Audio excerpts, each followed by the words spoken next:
as the storm clouds come crumbling, crumbling. I don't know, same thing, right? Okay. And I think we are live. Yes, we are live. Beautiful. This is exciting. So I'm just going to get all of my sides sorted. Oh my gosh. Welcome to my very first. Oh, I need to pause my audio there because I was just hearing myself double. The things you learn, right? When it's your first one. Absolutely. You got to learn these things and, I'll get better. But welcome to my very first live YouTube. I've never gone live anywhere except for Instagram before. So this is very, very exciting and a little bit nerve-wracking, I'm not going to lie. So this is the last post to series 1. Help, I'm taking my kid out of school. And so the other parts are located on my website. There will be links in the description where you can just quickly go and click in and check them out. If you are an Australian mum who's thinking of homeschooling, it would be a great place for you to start. So today I have the lovely Steffanie here to share her experience in homeschooling, specifically in regards to how as a homeschooler, which is similar to being a parent, the decisions we make are not set in stone. So a huge welcome to Steffanie. I'm so honored you're here. I'm so excited. Thank you for having me. I'm so excited. Oh, I'm so excited. So, can you tell us a little bit about you, how many kids you have, how long you've been homeschooling, all of that kind of stuff? Yeah. So I'm Steffanie and I've got 5 kids. Solomon, who's 8, Zaina, who's 6, Dana, who's 4, Sam is 3, and cute. Sarah is 1.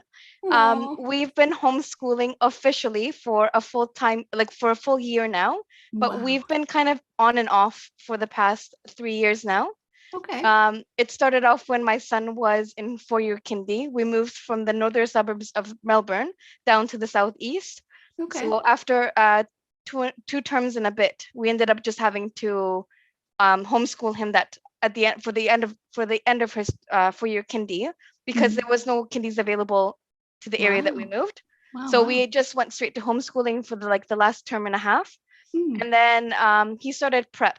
So he did prep in a public school, and he did public school for 6 weeks until we realized that it was not the environment for him. And my daughter was also in 4-year kindy at that stage. So then my husband and I made the decision to pull the plug and pull both of them out of school and kindy. So we homeschooled for that year. And then at the end of 2019, my husband was convinced that we had to put them back in school, but let's try a private school this time. Okay. So we did go ahead. We tried the private school and we did the first 6 weeks, and then COVID hit. We pulled out our kits for the last 3 weeks of term 1, only because I wanted to.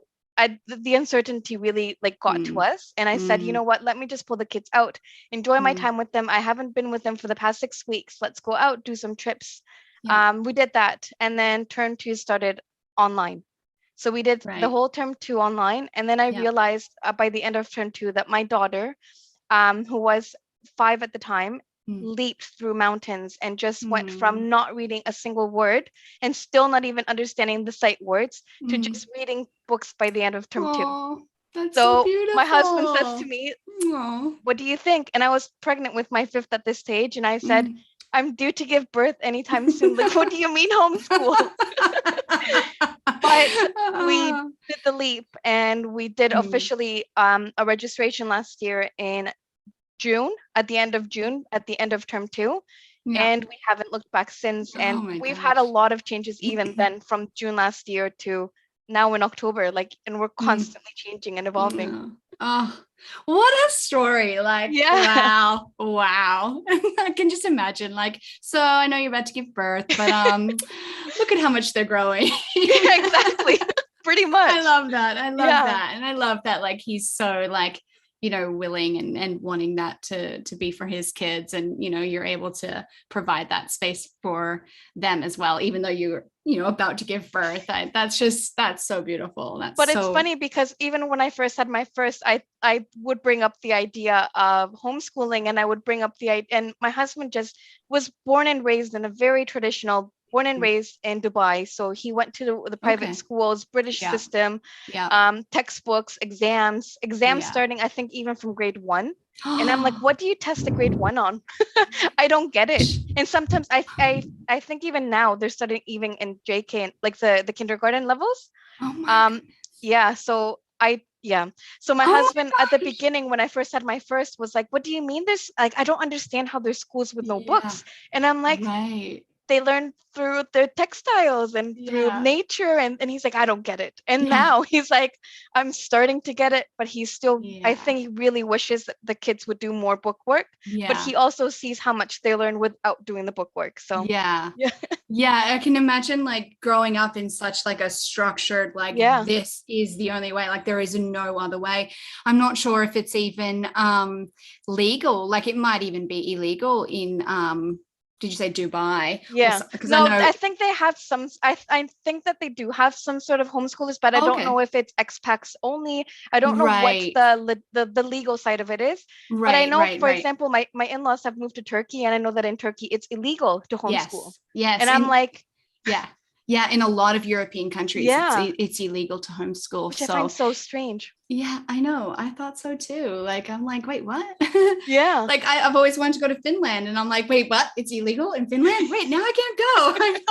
Yeah, exactly. How am I supposed to do that? But yeah, so I can imagine coming from like such a strict, like, this is how it is, to then having your children, and you've got 5 of them, like pretty much unschooling would just be like such a huge like mind shift, and like I don't know, I feel like his mind must be so blown, and it's so beautiful that he's so open to that and like accepting of that process. Because I can imagine just how like that would just be hard for some people to come to terms. I think we still have our obviously our ups and downs, of course, and I feel like he still at times like doubts what we're doing and doubts the process, which I mean, fair enough. Like I doubt the process at times as well. It's totally normal. It's a total roller coaster ride, and we have our highs and our lows, and I can especially remember during lockdown, it's just even worse with the lack of activities right now, the lack of connection. And it would be so hard too to see that growth when you are in lockdown, and then making it just feel even more like homeschooling is not necessarily a good choice, but the same sort of thing, the same stifling experience is happening to children who attend school as well. It's a consequence of lockdowns, and rather than a consequence of homeschooling. Absolutely. So but I can imagine how it would still be just so hard to like get your mind around that, because like you said, we all have those moments of like, just wait, are we doing enough? Are the kids like, I remember when Lily was about 11 maybe, and we had just like gone away from the books and was starting our whole unschooling process and unlearning everything, and she went down to the garage with my husband and they built a billy cart together. Oh, nice. And he was just so blown away by the fact how she could do the maths. Like he came up and he was just like, she was doing maths that apprentice plumbers can't do or struggle to do. And she was doing it down there. She built that. She knew how to do it. And I'm sitting there thinking, I don't even know how to do it. Like I would have not a clue, and I think it was from really that moment that I could see that he was like, okay, like sometimes my husband the other day was doing grade 9 physics work with my son, teaching distance equals time over speed, or distance I don't even know. Distance equals speed over time, right? Yes. Times time, isn't it? Oh, I don't know. I'm so bad at it. Mind you, I did a year and a half of biomedical engineering, and I'm like, I don't even know how I even got into engineering, because that life is like completely blocked in my mind now. Yeah. We do. We kind of just forget about it. If we're not using it, if we're not like applying it, that's exactly it. That's exactly it. And that's so awesome that your husband's doing that. I remember my husband doing that as well, he was only 2 at the time, so he's not worrying about all of that. He's just racing. He's like looking at the things and, just being exposed in that way. But still, it's so fun when they like engage in like those higher grade level aspects of learning in just such a fun way. That's so beautiful. That's so beautiful. Well, the fact is too that he's put it into context for my son. Like my son was really understanding it, and then he's teaching him like measurement with he's showing him the difference between millimeter and centimeter and meter and kilometer. He's showing him the difference between like he multiplication. He's now multiplying by 5s and by 10s, and he's teaching him. It was just like the complexity of the lesson that he did with him, but because he wanted to learn it, he learned it, and I was shocked. And I'm like, I learned this in grade 9, and I still to this day like it's still thick, because I didn't enjoy learning it. I was forced to learn it. I was forced to take physics in high school.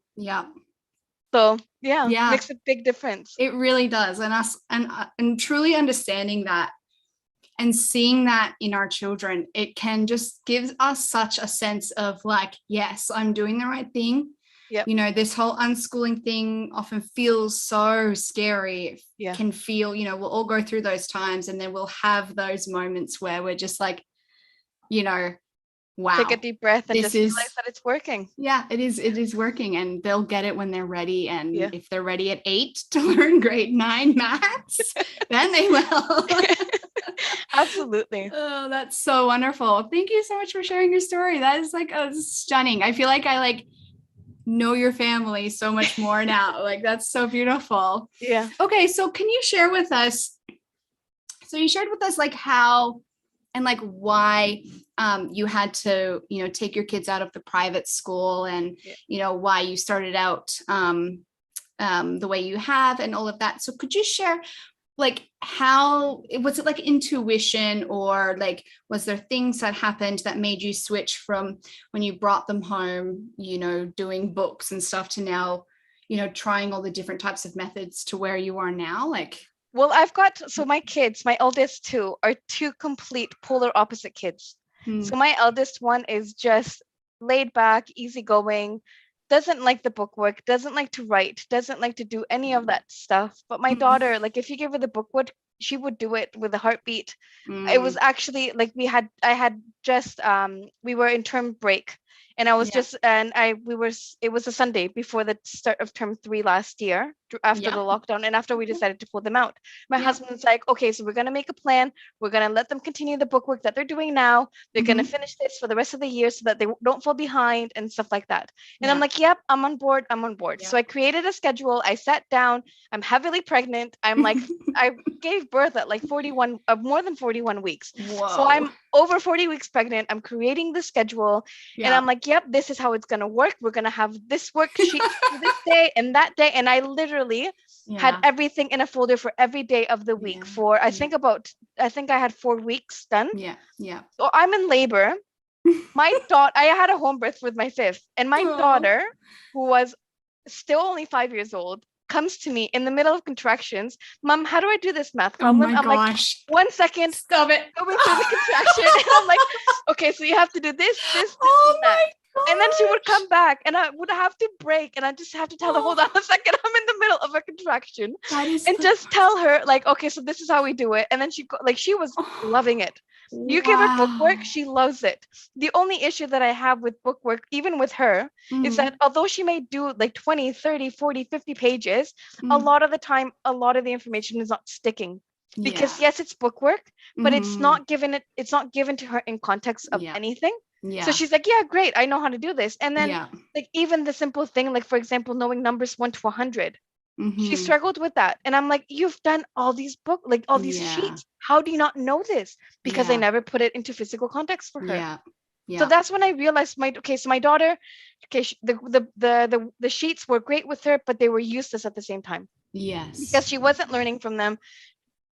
Nothing would really stick. And I would ask her questions about it later on. She's like, I don't know. And I'm like, how do you not know? You just did like 20 worksheets. Whereas my eldest son absolutely hated the worksheets. And to this day, he's like, Mom, I really don't like the worksheets. And I'm like, okay. So what we've kind of done a compromise now with my husband where he I have the standard of like what needs to be taught, for example, in grade 1 science or we've got grade 1 and grade 2 right now. So I've got my standard, I've got my list of what needs to be done, and I've got some books that I purchased last year. So I skim through them. I just do like little presentations with them. I do hands-on work with them, and that's how we are learning now. And the one thing the biggest lesson that I've learned with unschooling is to never teach a child how to ask a question. So the worksheets are useless in that sense because you're dictating a lesson and now you're dictating how to ask a question. Yeah. So I've ditched that whole dictating like questions for them because I've realized that they do so much better and they ask much more deeper questions than those worksheets ever would, because those worksheets are just telling you to go back to that first page and pretty much answer questions on the exact same text that you just read. Where sometimes their questions are not what the textbook says and they have further questions. And it's great because again, the flexibility of homeschooling is that we can go on Google. And that's another beauty that we have now with the technology. We can go to Google and figure out what else we're missing from that lesson, and their bucket can get filled. Their information can get filled, and they can learn it so much better. Yeah, 100%. There's so many good golden nuggets in that. Like, wow. Like I can totally 100% relate to that. So when Lily as well came out of school, she finished year 4. Yeah. And so, day 1, grade 5, I'm like, okay, let's do this whole like revision. Yeah. And she had a half a day meltdown because she couldn't do the simplest things. Mind you, she's a straight A student in school. Yeah. And I got so angry at the school. I was so livid because here I was thinking my child is like, because they would tell me all the time about how great she is, wonderful student, so studious, so smart, and then I bring her home and she can't do simple. I can't remember what it was, but like 1 + 1, and it was just like, but no, you should definitely know this. Like here it says you got an A, but just like with your daughter, like it just was never in context. So she could get full A's, be a straight A student, but then not be able to apply it. So, I think it's something that, makes it really difficult for parents and kids to, know that, well, I'm a straight A student or I do really well in school, but doesn't actually necessarily mean that you know it because,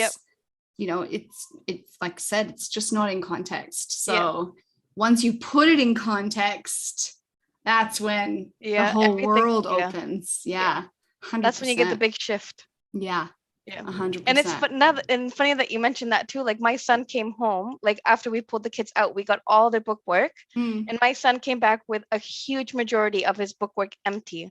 And I looked at him and I said, and again, I had the same conversations with the teacher. How's he doing? He's great. And he got awards. Again, 6 weeks period. He got awards given because he was like, he's that kind of, like his personality is so bubbly, it's so out there, and he's just genuinely loved, and he did well in school as well. But my only issue is when I sat down with him and I asked him, like, what's going on, buddy? Like, I noticed that all these pages are blank. He's like, Mom, they don't give us enough time. Or like that's the other thing, or he is also gets distracted easily. So if he's sitting down and something's going on the other side of the room, he's not going to want to sit down and do the book work. He wants to see what's going on. That's just who he is. He's that social. And I can't fault him. I can't blame him. I'm the same. If there was some sort of drama going on the other side of the classroom, I want to sit down and do my book work. My daughter probably would, but not my son. Yeah, that's very similar to my kids. They're polar opposite too. My son would be over there being like, wait, what? And my daughter would be like, no, just concentrating here. Let me just finish my work. Yeah. Yeah. So funny. So funny to have two kids that are just absolutely just polar opposite. Yeah. And then, trying to work it out. I think that's, the beauty of, what you're sharing here is really the reason why you have shifted and gone through all of these different approaches is because you're trying to find, and correct me if I'm wrong, or help me get the words right, but just following your child's lead and just getting to know your child and who they are, and then going with that rather than being stuck textbook in the version. And just being like, no, I already bought the curriculum, we're doing this, or this is how school is done, and just learning and seeing the benefit of like the natural progression. Well, the biggest thing that I've learned, especially my third, is like the wildest one that I have out of the 5 of them. And I feel like the first 2 were born in Dubai, so they were very standard Dubai material. Like, again, we go back to like my husband. He was born and raised in Dubai. He had a very he was raised in the British system, so he's very like he knows the school education. His mind in school is so structured and it's so rigid. So my first 2 were kind of like that, structured, rigid. Then my third was born in Australia, and she was like, I think I personally had like this shift in myself as a mother, where I've done some things for the past 2 kids, and I kind of just wanted to just go the other direction with her. So she was like my wild one, in the sense that like she never wore shoes, she never wore a jumper. Every time we would go out, she's just people would look at me and say, your daughter's gonna get sick, and I'm like, tell that to her, because she's not listening to me. And then she kind of just shifted me, and I've had my fourth and my fifth, and I've raised them similarly. And I've realized that you really don't need to teach them anything. Us humans were built and we're born to with our brains, and they're capable of so much, but we are, as when we put them in school, we stop them. We stop them from being able to do what they want to do. Like my 8-year-old has recently like been obsessed with and in love with doing comic books. So that's his new thing. So he's telling everybody about it, all his friends, and I'm making a book club. Do you want to join? And then he gives everybody deadlines. You've got until next week to give me the book. And if not, you're late. That's so cute. It's amazing. And again, that's him. Like, I haven't gone out to him and told him, hey, how about you do some book work? And my husband keeps pushing him, like, you need to do more writing. And he's like, but I'm doing all these comics. What do you mean? I've got a book club going, Dad. Exactly. Oh, that's so sweet. That's so cute that he's just like got that like inner almost like 8-year-old entrepreneur in his head, being like, I really like this. Let's do this now. Let's get everyone sorted and let's do this together. I love that. That's so cute. That's the thing. Like, that's his personality. Like he has that personality to be like a strong leader. He's very compassionate. He loves dealing with people, and he's really good at reading people's emotions as well. So I feel like, again, like the moment that I backed off him and just kind of let him do his thing, again, we'll do our lessons here and there, but it's more hands-on lessons. There's no more book work. He has just even like moved mountains with the ability that he can do now. Wow.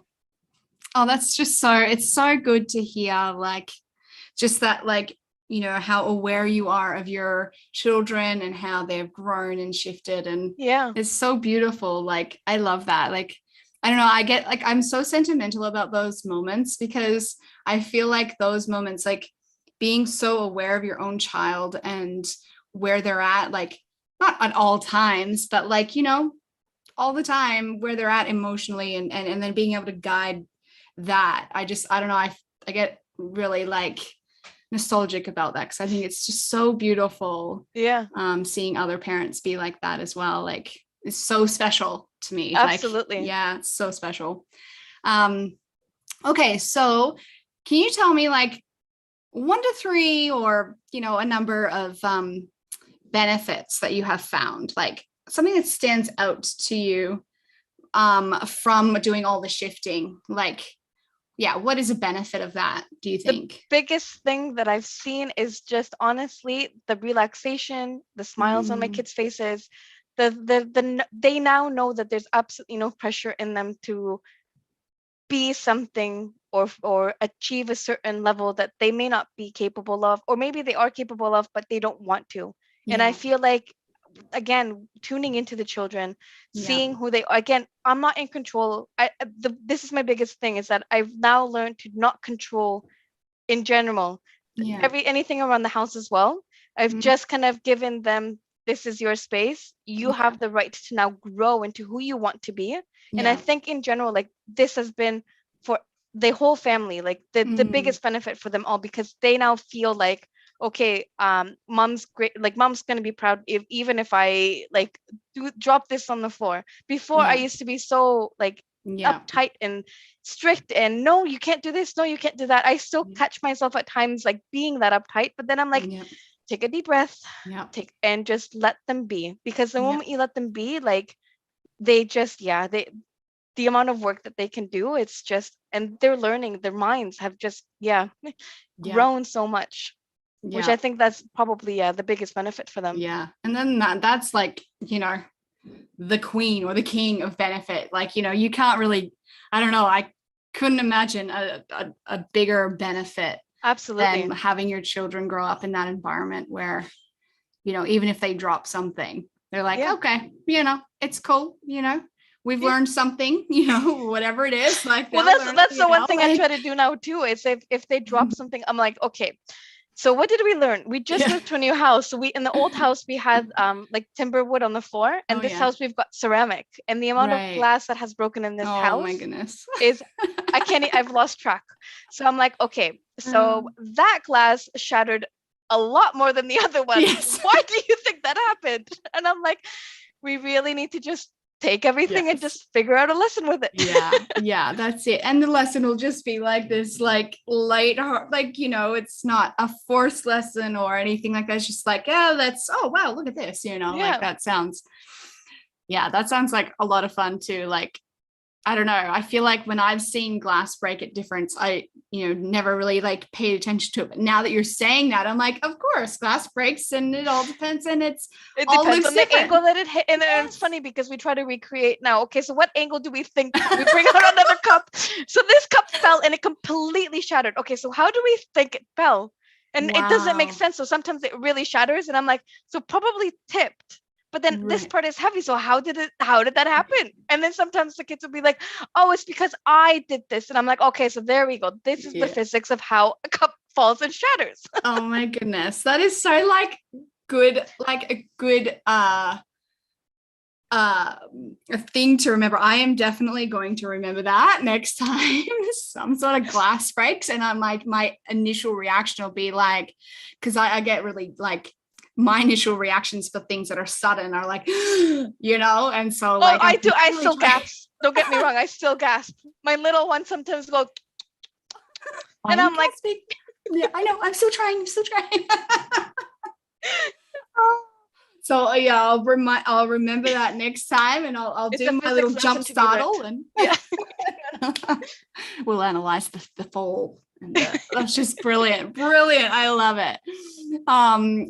Excellent. Well, okay, so can you just give me and everyone who's listening, like whatever number it is, like advice of like of what you have learned, and like, you know, I guess you're still so new that like you know, you've just done it along the way. So I guess what would you say to someone who's just starting out, so that, you know, they can start off like you right at the beginning, or, you know, like what would you like people to know about that? I would say honestly, just take a deep breath. If bookwork is what works for you, start off with that.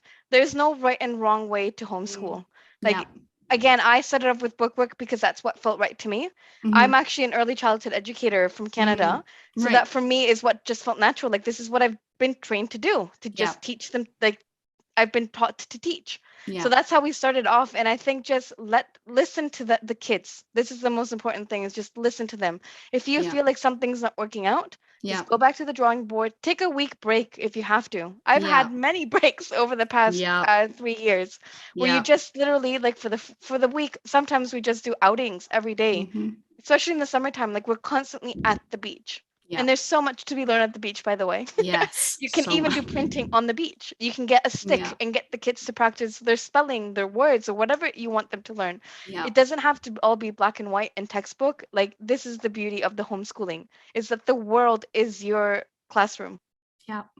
So I love it. Honestly, just take a deep breath and do what's working, do what's best for you and your family. But also, again, just don't be afraid to go back to the drawing board and figure out that sometimes it may not be what's best for you guys. Yeah. Oh, that's wonderful. Yeah. It's so nice. It's so nice to, like, you know, hear it a million times. You know, you will hear that a million times, because I think, you know, even just 1 year in, 2 year in, 3 year in, you kind of look back and you're like, oh, yeah, I didn't breathe. Yeah, exactly. I should have breathed. I should have taken that breath. I should have done this. So it's so good to, like, constantly get the message out there for anyone that's new. Like, you're going to want to not breathe, but breathe. Your anxiety is going to go through the roof. Oh, and the other thing probably would be to don't stress about the house. Okay. Because I've realized that I was a clean freak and a perfectionist, and I needed to have every lounge cleaned, and the bedrooms needed to be spotless. And this is something that I've done recently, is that I've just dedicated 1 day of the week. I love cleaning, don't get me wrong, but the mess costs a lot of anxiety. So what I've done now is 1 day a week, every room gets completely cleaned, and I don't even bother asking for help anymore, because it's my mental detoxification. So I go in, I clean the room, I make it look as pretty as I want it to look, and then I walk out, and then I close my eyes until the next week. Because I'm not gonna live like, this is my another big lesson that I learned, is when you're homeschooling, you are home. I have a friend of mine that said to me once, Steffanie, if I wanted my house to be tidy, I would just pack up my kids and send them to school, and I had my house nice and clean, because when they come home, they're just taking a shower, getting ready for bed, or doing the homework. So they're barely living in the house. Yeah. So I'm like, that's a good point, because I stressed so much at the beginning about having a clean house, and then the work, and then the kids, and then cooking, and everything on top of it. It was just, again, something that it's too much when you take it on from the beginning. Yeah. So yeah, 100%. I really like that. I really like that you, like, you know, shared, like, not to worry about the cleaning. Yeah. Because I have shared previously that I need, like, for my mental health, but I don't need it perfect or anything like that. I totally align with the whole going into the room once a week, and I will vacuum 2 or 3 times a week when, you know, when I'm like, when it's starting to get to me, I'll be like, okay, I'm going to vacuum, I'm going to mop the floors, I'm going to do this, and then I'm going to close my eyes and not think about that room. I've done the vacuuming now. Like, I did it yesterday, and I'm not looking again for another 2 days. Yeah, absolutely. Because I'm like, I can't do everything. I just cannot maintain, but at the same time, there is a certain level when, if the house is getting to a certain level, I can't just do the one room. I have to do the whole thing just so that I can breathe. And I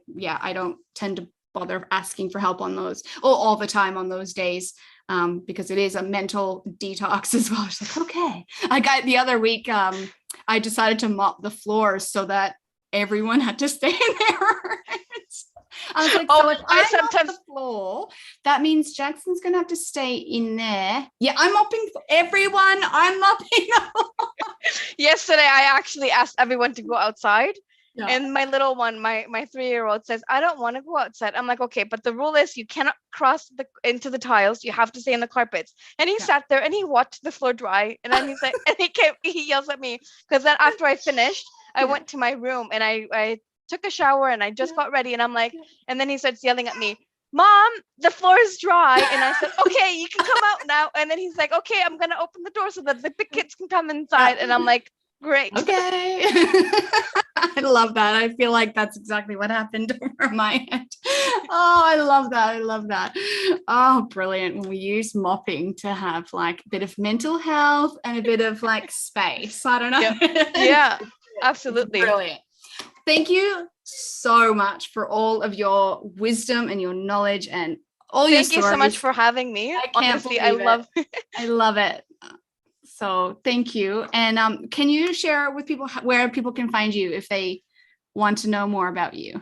I'm on Instagram under the name Educating Young Eccles. Okay, I'll have that link in. Yeah, so that's where I'm on Instagram. I don't really have any other outlets out there right now. Yeah. But we'll see where this takes us. Yeah, definitely. I can't thank you enough for coming on here and sharing your story. And I think I'm going to get off here and be like, I can't believe she was giving birth and doing maths at the same time. I love it so much. I'm like, I need to know more about this story. I need to know more. This is what happens when you love bookwork. What can you do? You can't stop the kids from doing the bookwork. Right. Just hold on a second. Let me deal with this contraction. Oh, it's just brilliant. Oh, brilliant. I really appreciate you taking the time out. And thank you so much for having me. I really love doing this. Oh, you're more than welcome, more than welcome, more than welcome anytime. I appreciate you so much. Thank you. All right. Have a good one. Take care, you too.